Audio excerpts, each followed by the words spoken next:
Hello, I'm Patricia, and this is the Poetry Pea podcast. Well, today we're celebrating our birthday and beginning the 7th year of the podcast. And there are some of you who've been with me all the way. Can you believe we've been learning about and writing Japanese short forms together for this long? How much more we know now than we did way back in 2017. Thank you for joining me, and thanks to everyone who joined me along the way. We've built up a very merry band of poets. I'm sending out 2 long arms around the world to give you all a hug. Hope you can feel it. So today we're going to celebrate with something a little different. I'm joined by Douglas J Lanzo, one of our community of poets, to talk about his book, The Year of the Bear. But I have a couple of things to tell you before that. If you're listening in October 2023, our birthday, we've just finished reading periods of haiku and senryu with a cut. If you submitted, you should have had a reply, and if you haven't, do check your spam, and if it isn't there, email me. You've also been submitting split sequences, and I'm taking this month to read and reply. So if you don't hear back by the end of October, same applies. Check spam. If not there, email me. Last and not least, have you checked the Poetry Pea YouTube channel for the prompt this month? Leave your poems in the comments, please. Linda will be doing her usual sterling job of reading and choosing those to be featured on the podcast. And if you've not signed up for the mailing, please do. There will be some important announcements coming your way, and opportunities only poets on the mailing list will be receiving. Now, before we head over to the States to meet with Doug, I want to read you some haiku to get you in the mood for his book. It's The Year of the Bear, and it's set in Maine.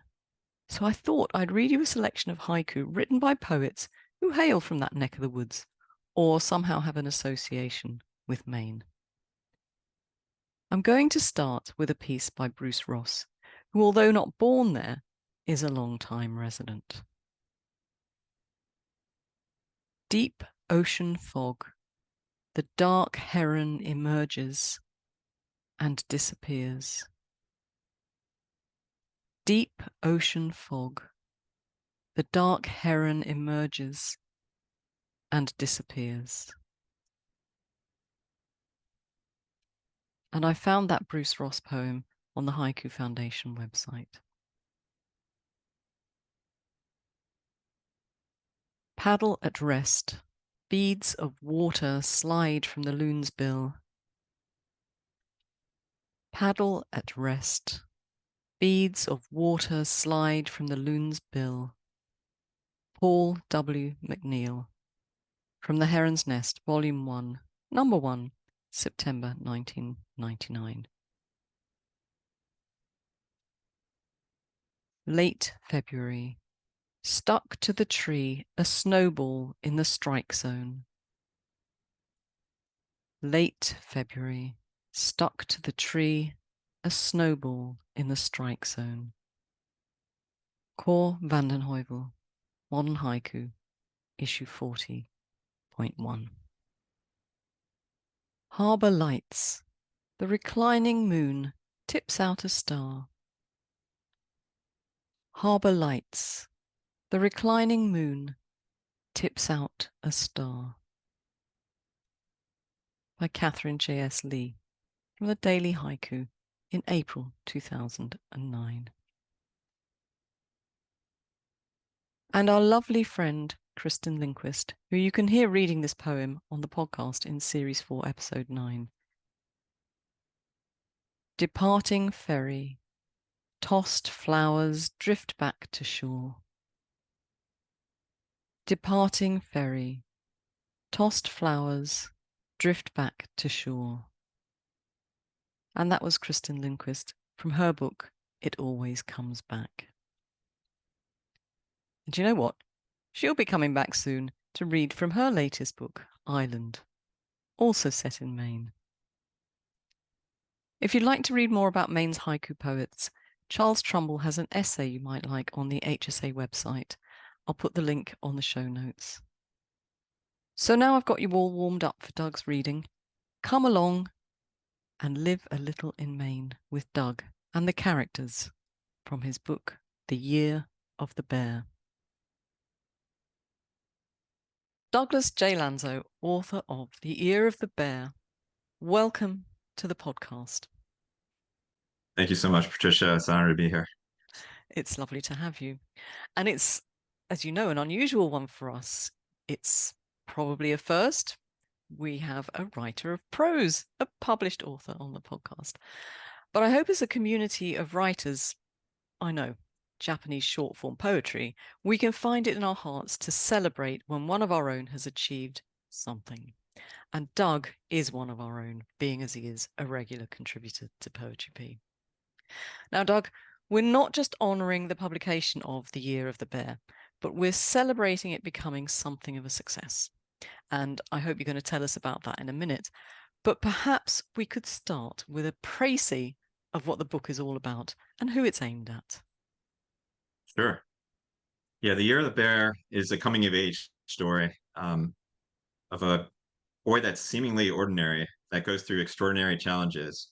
It's set in the rugged, beautiful mountain environs of Mount Katahdin and Moosehead Lake, which is in the northern highlands of Maine.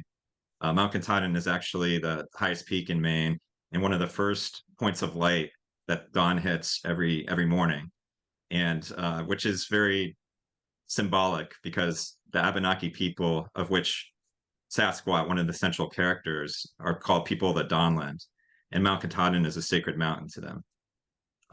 So Jason Wilson is the 13-year-old protagonist. He's raised by his father, Kyle, who's a rugged outdoorsman, a carpenter. It's a journey of their relationship, mentored by Sasquatch, who's a very wise Indian who's almost like a Shakespearean character in some ways, as his wisdom, dignity transcends. He's a farmhand and not extremely educated, but he's the wisest person in the book. So, and a beloved character by a lot of people. So through this, they raise a bear cub that's orphaned. I won't give away the story there too much, but a black bear cub that they have to teach to hunt, fish, forage, and ultimately release. And it's the story of their maturation together, the physical, emotional, and spiritual challenges that they have to go through. And it's by readers and reviewers alike. They've really said it's inspirational, compelling, uplifting, heartwarming, and heartrending at times. It's very much Scott Mason was calling it cinematic and compelling and uplifting, which was a great tribute. So I'm really, really happy with how it came out. That's great. I mean, I have read the book, but I've said to Doug off air, as it were, I'm not going to give a précis of the book myself because I don't want to give too much away. So thank you, Doug. That just gives us a little taste for what it's all about. And speaking of tastes, perhaps this is time for our first reading, if you'd be so kind. Sure. Yes, no problem. Okay. This is regarding their scaling of Mount Katahdin. Jason and his father forged ahead at a brisk pace, determined to conquer the mountain by noon. The sky looked clear for miles in all directions. Nothing could stop them now. As they neared the summit, seemingly out of nowhere, a storm cloud appeared. There were no other clouds in sight. Before they could react, thunder clapped and a streak of lightning flashed across the sky. Terrified, believing that they were in a most dangerous position, so high upon the mountain, Jason crouched to the ground next to his dad, trying to keep as low as possible. They braced for an onslaught of rain. However, only a light, misty rain fell upon them in the adjoining ground. Soon the mist dissipated, revealing a clear blue sky in all directions. The two looked about them in amazement. Jason saw it first. They were standing before the graves of Sasquatch's father, grandfather, and great-grandfather, each formally revered as a shaman of the Penobscot people. Distinguished even among their tribe for their deep ties to Mount Katahdin, Sasquatch's ancestors had summited the lofty peak for generations before the likes of Henry David Thoreau and Theodore Roosevelt. In fact, so ardent were his great-grandfather's efforts to preserve and protect Katahdin from the ravages of overlogging that plagued early 20th century Maine, that its famed conservationist governor recognized and rewarded his devotion. In a remarkable gesture, when the trailblazing governor and philanthropist Percival Baxter donated Baxter State Park, he granted special dispensation for Sasquatch's great-grandfather and lineage to be buried just off of the summit of Katahdin's regal crown. Fittingly, it later was named Baxter Park in Percival's honor. This burial rite only served to deepen the aura that enveloped Sasquatch's forefathers and their Bear family clan. Although Sasquatch denied that any of his ancestors had possessed supernatural powers, he told Jason that they had been gifted with great wisdom and an uncanny ability to interpret and discern nature. In Jason's eyes, Sasquatch likewise appeared to be endowed with a remarkable ability to comprehend the mysteries of nature. Jason's father turned toward him with a dumbfounded look on his face. We must have gotten sidetracked from the trail, because this is the first time I've ever seen these graves. There were stone markers at the head of each grave with symbols and decorations engraved upon them. Each also bore an inscription in the Abenaki language which neither of them could read. There were also stunning white feathers sewn together and tied to a wooden stake in front of the graves opposite the markers. Jason's dad knelt and touched the feathers. These are feathers from the crown of a bald eagle. Jason and his father looked out from the mountain downward at the peaks of 30 other mountains of Baxter State Park, a string of serene, rounded gems crowned by the kingdom of them all, Katahdin. Ponds, rivers, and lakes stretched out in all directions. Katahdin Lake to the east, Millinocket, Namakanta, and Pemadummock lakes to the south, the western branch of the mighty Penobscot River to the west, and Great Lake Matagaman, and the eastern branch of the Penobscot to the north and east. Never before had Jason seen such a panoramic view of Maine's rich and pristine glacier-created topography. With the wind and sunlight striking his face as he gazed out upon the expanses below, Jason felt what he would later call the majesty of Maine from above. Jason could now appreciate why Sasquatch's father had asked to be buried here, atop Maine's sapphire sky. Deep in thought, Jason and his father turned and slowly walked back to the trail. Humbled and sobered by the terrifying yet hauntingly beautiful experience, neither could explain the strange storm cloud and mist which had appeared and disappeared so mysteriously, and neither could recall having left a trail at any point in their final approach to the summit. Thanks, Doug. You can quite see why Scott Mason talked about the book or the prose being cinematic, can't you, when you sort of get that view. When you spoke of the view and when I read about the view, as you know, I have a few mountains near me. It takes me back to the top of our mountains and how the views you can see of the lakes, etc. from here. So it was sort of very familiar sort of idea for me. I just loved it. Great. Thank you. Now, going back to what I said before you did the reading, the Year of the Bear has done very well for itself. Tell us a little bit about that. Beyond the awards, I want to say that I've been really stunned by the endorsements. One of the first endorsements I got was from a New York Times bestselling author, Josh Lead. I know we have a very international audience, so some people may recognize him and some might not, but he was also the 7-time Emmy Award-winning executive producer of The Daily Show with Jon Stewart. He loved it. He said it evoked the classics and was an enthralling adventure and a rare treat. So I was really happy with that. Scott Mason. Scott has been almost a mentor with my haiku. 3 years ago, I was not very familiar with the form at all. I wrote my first haiku in the spring of 2020, and Scott really he taught me more through his books how to write haiku, but he was just very kind, always encouraging. I sent him some haiku that he really enjoyed. So as a mentor, he graciously agreed to read the book. He's the author of The Wonder Code, for those who may be familiar with that as well. And this is what he wrote in his endorsement. Bears can move and climb surprisingly quickly. So does this fast-paced and highly satisfying debut novel set in rural Maine, richly evoked The Year the Bear tells a coming of age story, its actions seamlessly interwoven with moments of indigenous wisdom, personal discovery, and universal truth. If the immediate experience is cinematic, its after effect is inspirational, a compelling and uplifting work. So I was pretty blown away by those two. Those were my first two endorsements. You brushed over the idea of awards. I mean, I know the book has received awards, but not everybody Sure. listening to us will. Tell us about those. Sure. So the first award I won was a Firebird Award. Pretty much my publisher really guided me as to which awards to apply to. Okay. My publisher also nominated me for the Newbery, which was an incredible honor just to be nominated. I didn't win the Newbery, as you probably know, but I was really honored just to be in the conversation for that. And one of the senior editors said it was a contender for the Newbery, which was a great honor to hear from the senior editor and who's also an author.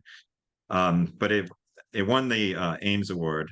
Um, this one is more it's by Caristo Press, and it seems like there's a religious bent to their awards because they do look at what they call courageous faith.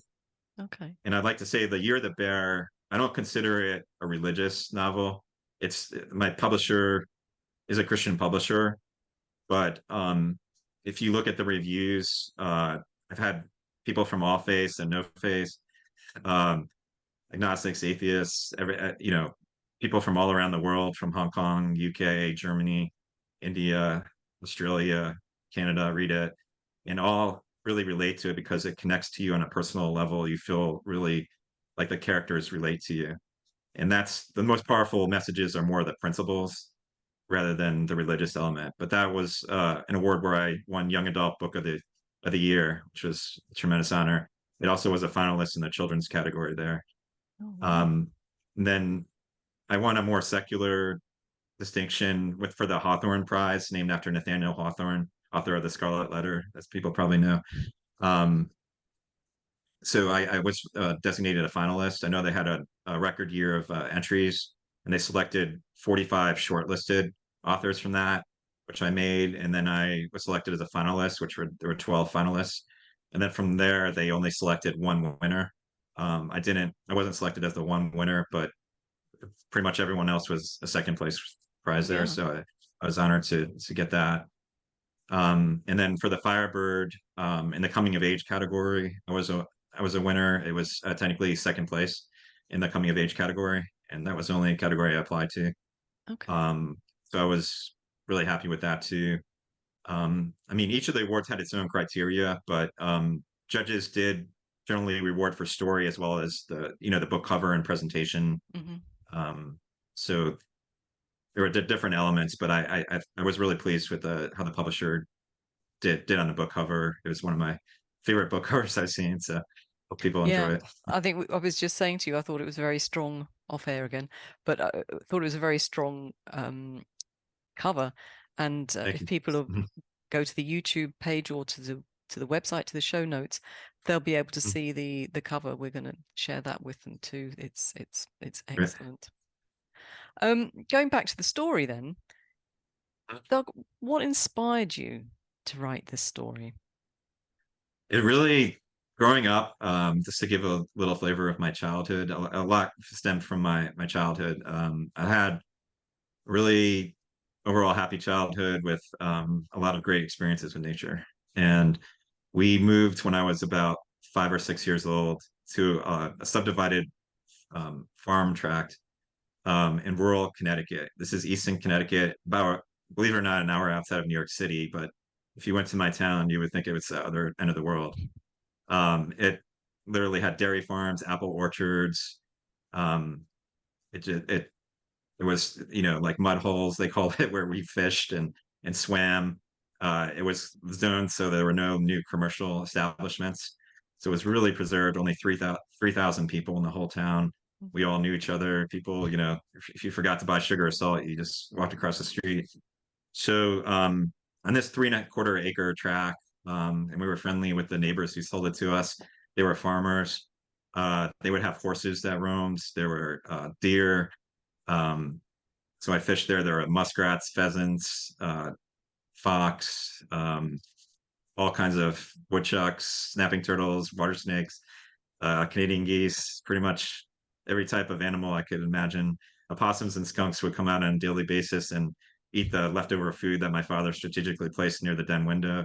We would watch, and then he would read to me from a book called Character Sketches, and it would have all kinds of stories about wildlife, including black bears. And there was a big black bear on the cover. So that really, and he had this black bear figure. I can try to show it here over his mantle, and it's just a wooden carving of a bear. But it really brought out a fascination in me when I like studied them and read about them because they're extremely intelligent, um, incredibly gifted in terms of their senses, hearing, smell, etc.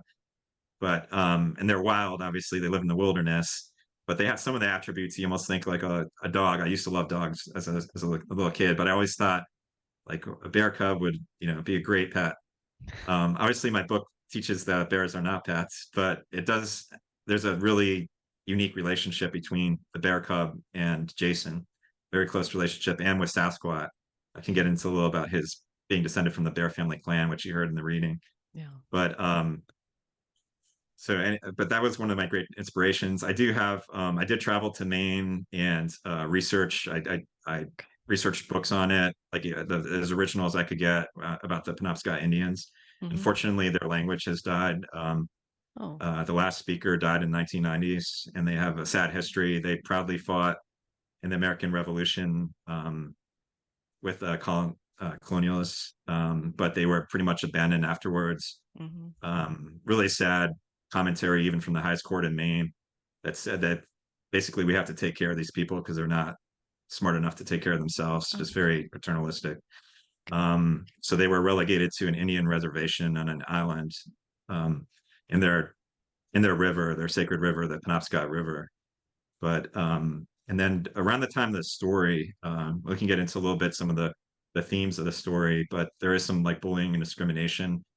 There was a big settlement, and they were given 81.5 million in settlement of various claims, and some casino rights, and they were very derogatorily called casino Indians and worse appellations than that. So that comes out in the story as well.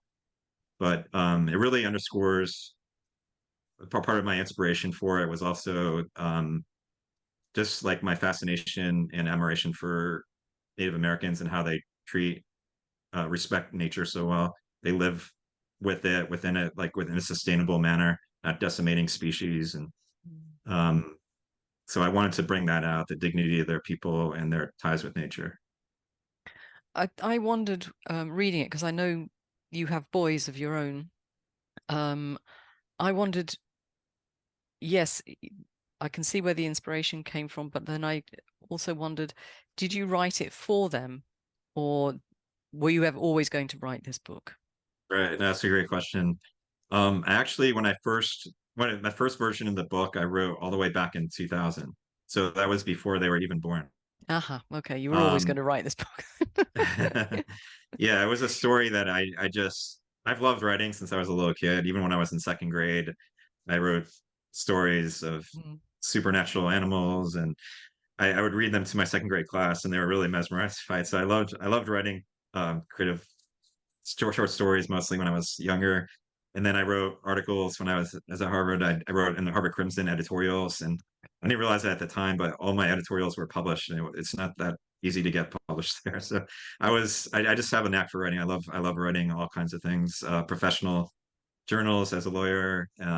But I always wanted to keep the creative side of my mind, and I was thinking I had to, like, when I have a family, I love my kids to have the same like wonderment and fascination with nature, and also have some of the life lessons that Sasquatch teaches through, not in a pedantic way, but in a very powerful way because he illustrates it through actions, not just words. I wanted my kids to have the benefit of that, but I didn't know if they'd be boys or girls, so I didn't write it to one set. And hopefully, with some of the stronger women characters, um, I know there's Autumn is the daughter of Sasquatch, and she doesn't, if it were a movie, she doesn't have as many lines as Jason, but she does have a lot of power and dignity and people feel a lot of empathy for what she's going through, and then pride for Jason and the way he treats her ultimately. Yeah, So I think we're going to yeah, hear a little bit about that yeah. in the not too distant future. Oh, that's true. And That's true. you're right. Autumn does have um, she has a quiet dignity. There's a quiet dignity about her and a sort of very strong vibe, Mhm. as it were, about that. Right, right. And I'm interested. I was interested that you said that you wrote this before you ever knew you were having children, and you know, Yeah. whether you'd have boys, girls. So it was because Jason obviously he is a very strong character in and of himself, and I could see him automatically appealing to, you know, boys' own type stories. But I wondered if you made Autumn strong so that it wouldn't just be a boys' book. Yeah, I didn't think consciously of that, but Okay. I did want a very important thing to me was to have the Penobscot characters, her mother as well, Yeah. be authentic. Hmm. So to me, sometimes, there's a movie or a book where a minor character is your favorite character. And Sasquatch certainly, and I don't know, not minor characters, but I think they teach so much to the other characters, the lessons to Kyle and Jason. There's a lot of cross pollination, I would say, where like one positive thing or aspect of what they learn is applied to another relationship, and you can see that tangibly in the book. And I think that's part of what makes it special that people see that. And so Dawn, so sorry, Autumn, her mother Zephyr. I mean, her mother too is one of the strongest characters.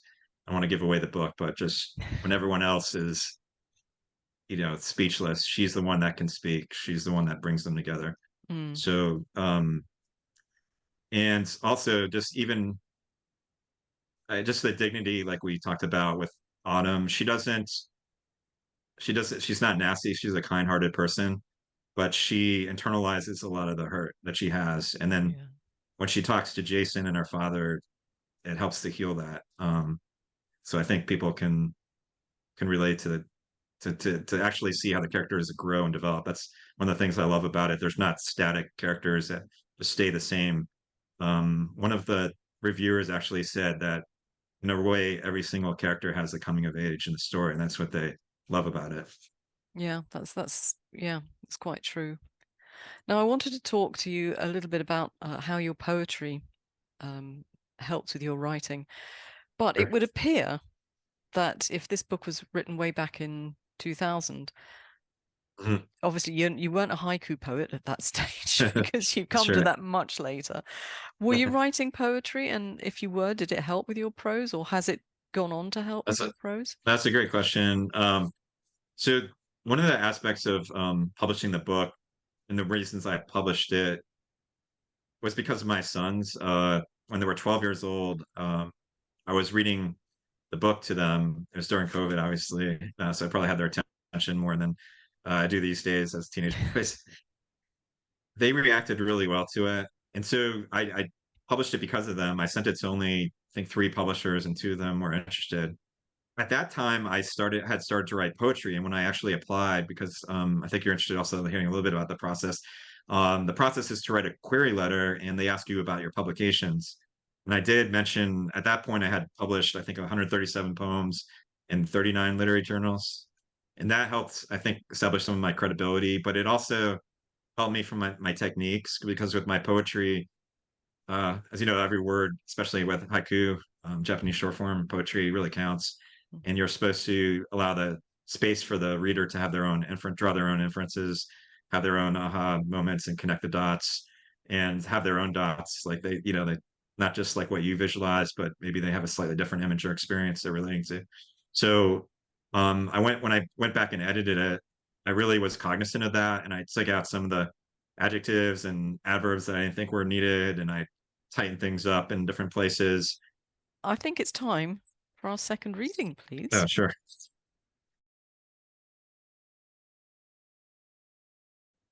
Okay. And just to give a little context to this reading, um, there's a scene before this where Jason mistreats Autumn, where Autumn is playing and just having a joyous time with the bear. And he has a bit of jealousy and anger about it because he says he's the owner of the bear. He doesn't like that she's speaking to the bear and calling it an Abenaki name, Wosis, if I pronounce that right, instead of calling it Coda as his name for it. So he really hurts her because she views him as a close friend. And when he belittles her, she takes it very personally. So then she confides in her father, Sasquatch, about that. And he walks down. He asks Jason to take a walk with him along Moosehead Lake. And just to set Moosehead Lake for you too, it's almost like a sea. It's 118 square miles. It's the largest mountain lake in the eastern United States. So it's really majestic. This is one of the areas of Maine with Mount Katahdin and Moosehead Lake that's really beloved by the people of Maine. Okay. So this is Sasquatch speaking to him. Little Hawk, I have told you the legend. Have I told you the legend of the bear? How a black bear family raised a Penobscot boy until the whole bear family was needlessly slain by a Penobscot man. The wrongful rescuer returned the man child to his human family, which child grew bear bristles and began to act like a bear. Eventually, though, the child did grow up to be a Penobscot man rather than a bear. The grown man, however, wisely remembered his upbringing by the kind bear family and vowed to treat bears like members of his human family from that day forward. That man was the founder of the bear family, the most important family of the entire Penobscot tribe. Zephyr, Autumn, and I are descendants of this man. We are the last survivors of the bear family. Sasquatch paused and then turned from the waters to look directly into Jason's eyes. The black bear is a sacred animal to my family and me. A bear is my brother. Jason could no longer look into Sasquatch's intense gaze. He could only look down, shameful of his actions earlier that day. My family took a solemn vow never to harm a bear. If a bear attacks me, that will be my fate. The creases around Sasquatch's eyes deepened. Autumn is my blood. Black bears are her kin. Our bear family has a solemn duty to save the cub from starvation this winter.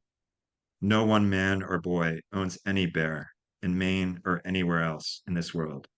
It is a wonderful, wild creature, belonging ultimately only to God.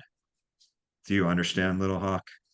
Jason nodded, pained at the hurt he had caused Sasquatch and Autumn. I am very sorry, Sasquatch. Very sorry, Jason said. Sasquatch nodded slightly and continued. Little Hawk, in my tribe, it is taboo for a man to use foul words or to tease or insult a woman. It is, as you know, hard for Autumn at school. Some ignorant people there who do not respect my people mistreat her. Then once again he looked directly into Jason's eyes. Little Hawk, God adopted me to be part of his family.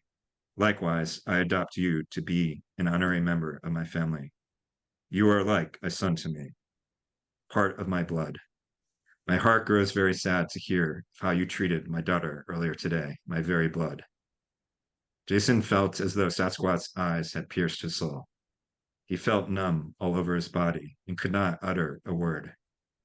In that silence, Sasquatch arose and left him, his son, to contemplate his words. Thank you, Doug. Because I've read the whole book, that piece, I just find very, very moving, knowing what's coming, and yeah. Anyway, Thank you. I have. Yeah, it almost gets me choked up reading I stories have sometimes. so many questions about this story.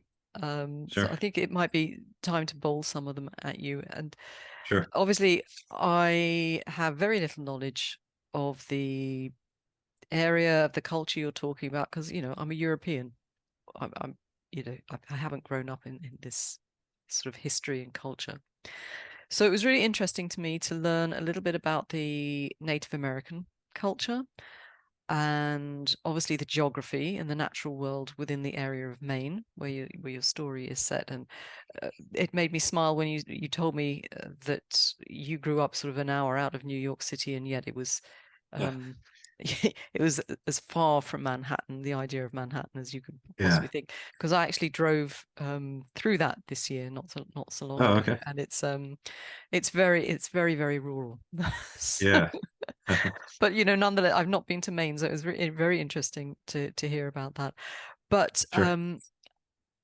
there was with Sasquatch a real interplay between his Native American spirituality that came with his cultural beliefs and Christian spirituality. And as Mm, you said, it's right. this book is not about religion. I mean, it pops up here and there, and this is one of the areas that it does pop up. And I was very interested in that.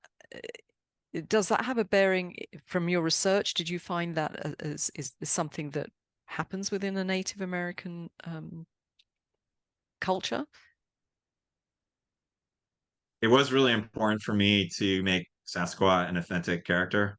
Hmm. I wanted him to first and foremost be true to his people and culture. And honestly, the first version of The Year of the Bear was a bit less religious, more mystical in different places. You can Okay. still see some of those scenes, even the first scene I Yeah. I read has Yeah. some mystical elements to it. And his father and grandfather and great grandfather, he's descended from a line of shaman. They respected nature. They had their god of thunder at the Katahdin that they worshipped, and their gods are really primarily gods of nature. Obviously, they didn't hear a Christian message when they were growing up and their generation, but Sasquatch, it's really a powerful like personal family experience that really leads him to convert. I'm not sure how many people in the Penobscot tribe have converted to Christianity, honestly, but I think today, sadly, there hasn't been a lot of as much preservation of the culture as you would hope. I think it's important to Sasquatch that he preserves that culture with his family.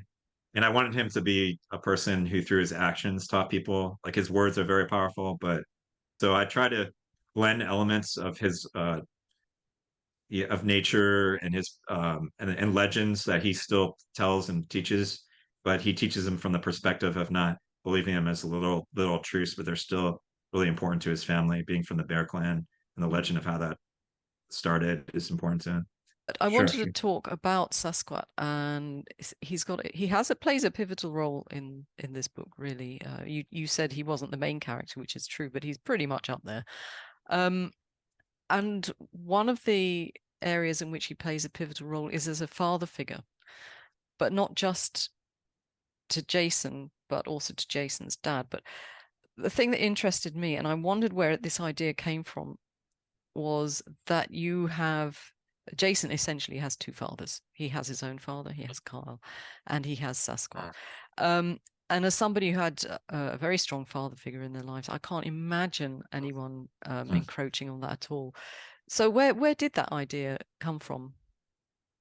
Everyone has their own interpretation, so I'm not saying your interpretation is wrong by any stretch, but just what I didn't view it as encroaching personally. Like when I wrote it. Okay. I didn't think that Kyle was resenting the relationship between Sasquatch and Jason at all. And Sasquatch really was trying to strengthen the relationship between Kyle and Jason through kind of healing both of them, the things that they Yeah. were both independently going through. And my parents went through a painful divorce right around the same time that Jason did, like seventh, eighth grade. Okay. So I kind of experienced that in a different way. I was closer to my mom, but just so it's a little bit opposite of the story in some senses. But um, so I understood like how Jason would be feeling, probably how the parent um, might be feeling. To me, like Sasquatch is almost like a godfather figure, um, not in the Michael Corleone way, but in the way of American way of being someone that's almost supposed to be a spiritual protector and mentor for the kid. Yeah. He's always there for Jason, but he doesn't, Jason mostly comes to him for wisdom, right? And Kyle, he doesn't just go and preach to them. That's another of his strengths is he waits for the right time when people are ready to hear what he has to say. Obviously, when Jason mistreated Autumn, he had to act. He he Oh yeah. he he made that scene happen. But in general, he waits for people to want to hear what he wants to say rather than just go out to people and preach what he is to say. So that's the way I viewed it, but hopefully it came across that way. No, I think that's fair. I think it did. It worked for me. Because it's actually really provoked me to think a little bit about there is one scene where I think Kyle thinks Sasquatch oversteps, but it is with respect to the decision to raise the bear cub. Oh yeah.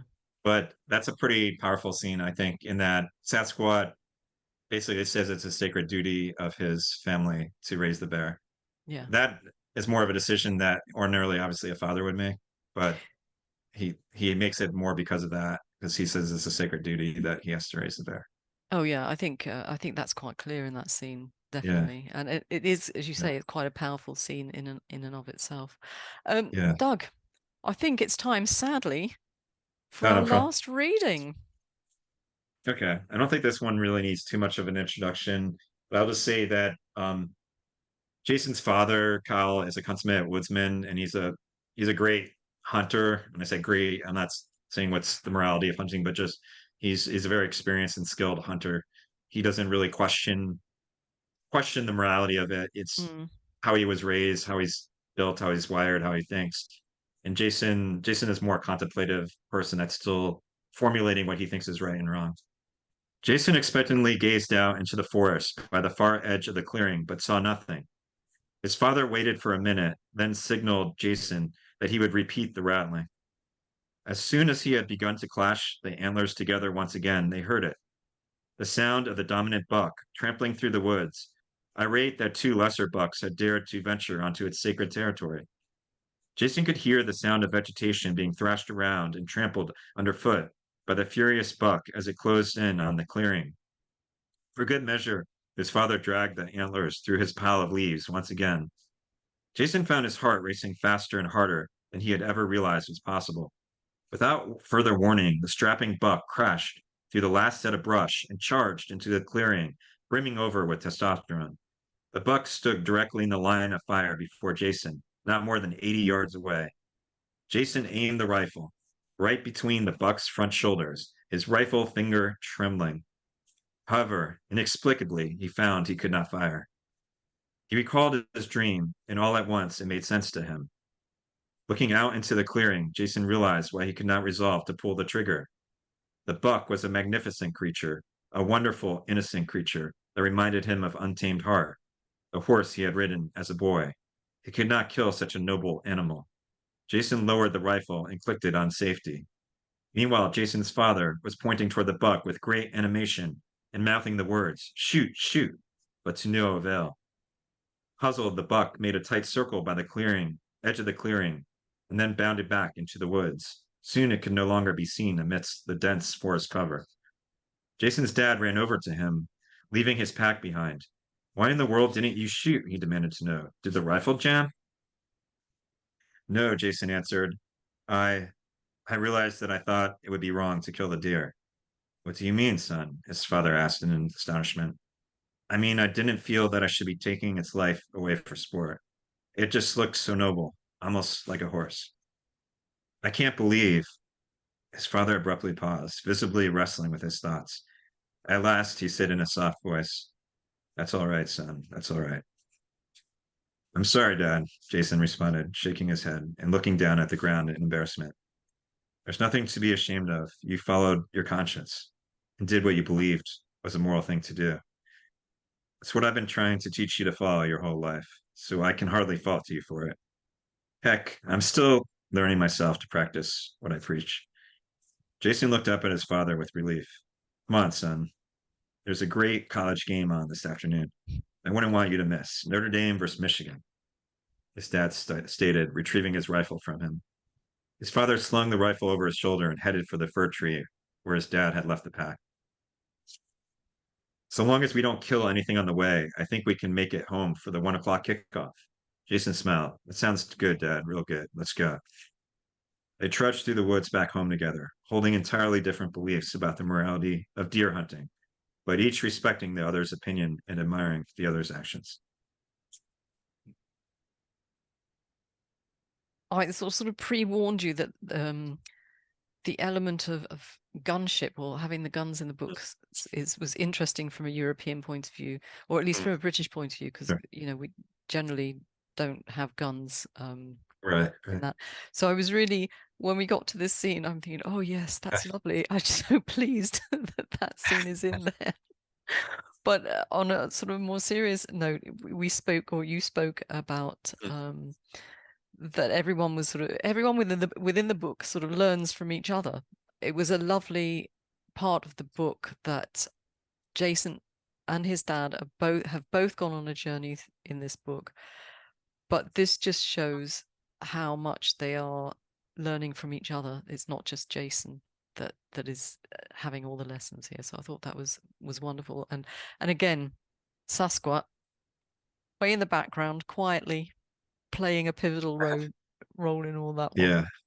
Now you mentioned the horse in this reading, and I'm not going to give too much away about the horse, but it does have some pertinence to the story, and it sort of once you've read the whole story, you'll understand why the horse is mentioned in this part.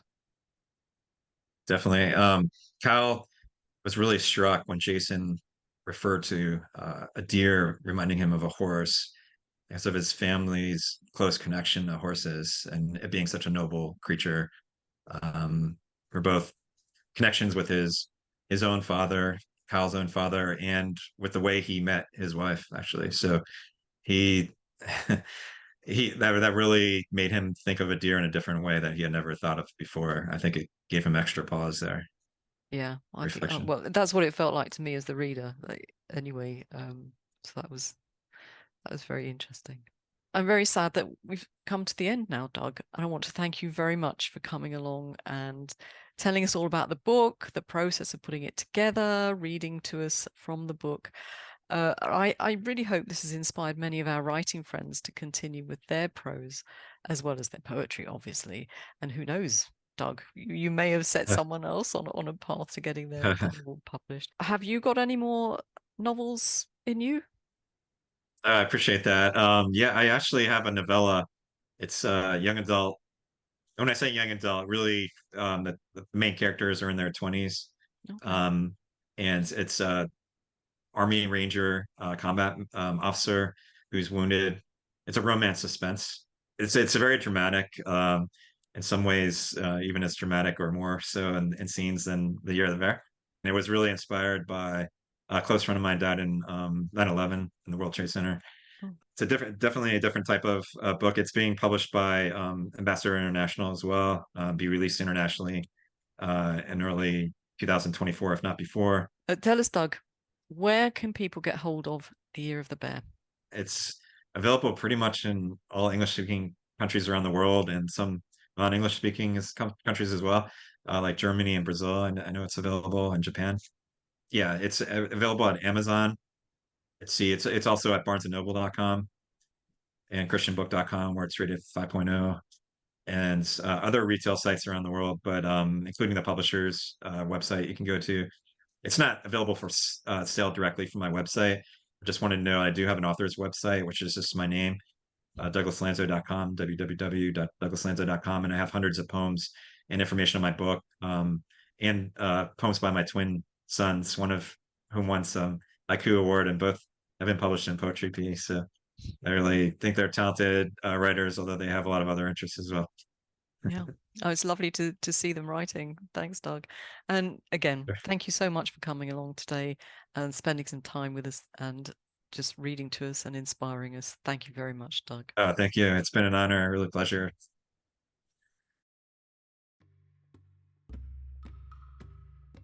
Well, that was something a little different. I hope you enjoyed the poetry and the prose I brought you today. And remember, if you'd like to follow up on anything, you should take a look at the show notes. Do join us next time when I'm bringing you, if the internet fairies are kind to me, a live session with Sean O'Connor in which he answers questions from a Q&A in which we launched his book, The God of Bones. Until then, keep writing.